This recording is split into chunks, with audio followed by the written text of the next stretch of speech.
Plusieurs difficultés attendaient les concurrents lors de la 4e étape entre San Juan et Chilecito. Au menu du jour, 326 km de spécial avec de la terre sableuse, des cailloux et enfin un point culminant à 3500 mètres d'altitude. Il est donc probable qu'à l'arrivée, un ou deux prétendants soient déjà éliminés de la bataille pour le titre. Comme lors des premiers jours, ce sont les motos qui ont ouvert le show.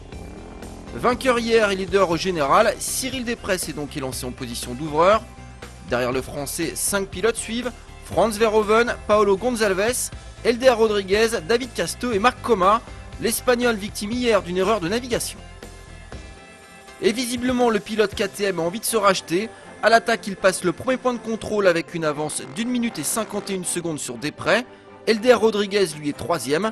4ème, l'Espagnol Juan Barreda Bort à 2 minutes du temps de référence. Arrive le deuxième point de contrôle de la journée, la tendance ne s'est toujours pas inversée. Marc Coma est au-dessus de Cyril Després aujourd'hui. L'Espagnol qui a maintenant repris 3 minutes et 49 secondes sur le leader au général.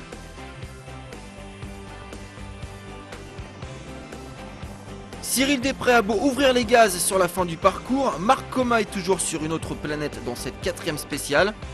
L'Espagnol parti en 6ème position ce matin l'emporte logiquement en 4 h 16 minutes et 43 secondes. Mais Cyril Després n'est pas loin, il termine 2ème à 2 minutes et 2 secondes de Coma et garde par la même occasion la tête du général. Chez les autos, la bataille fait toujours rage entre Hummer et Mini. Avantage au départ à la firme allemande avec la première place de Krzysztof Olowczyk au général, mais attention à Robbie Gordon qui n'est plus qu'à 54 secondes du Polonais. Le début de la spéciale est à mettre à l'avantage de Nasser Al-Attiyah, le Qatari qui passe en tête au premier point de contrôle devant Stefan Peter Hansel. À ce moment-là de la course, 41 secondes séparent les deux pilotes. Derrière, ça se bagarre, suivent Krzysztof Olowczyk, Nani Roma et Orlando Terranova. Depuis le départ de cet opus 2012, Stefan Peter Hansel court toujours après une première victoire de spécial. Et au vu du pilotage du français aujourd'hui, cela pourrait être son jour. Au deuxième point de contrôle de la journée, la tendance se confirme. Stefan Peter Hansel a passé la seconde. Il reprendrait 8 minutes et 32 secondes à son coéquipier Olowczyk.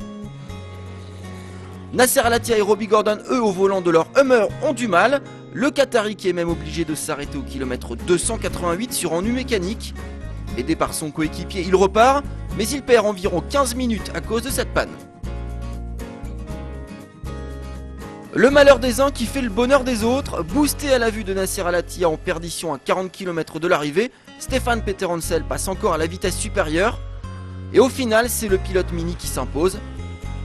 Auteur du temps scratch, il mérite largement cette première victoire sur l'épreuve 2012.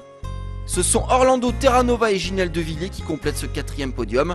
Concernant le classement général, c'est désormais Stefan Peter Hansel qui mène la flotte. 2ème et 3ème, Ginel De Villiers et Nani Roma.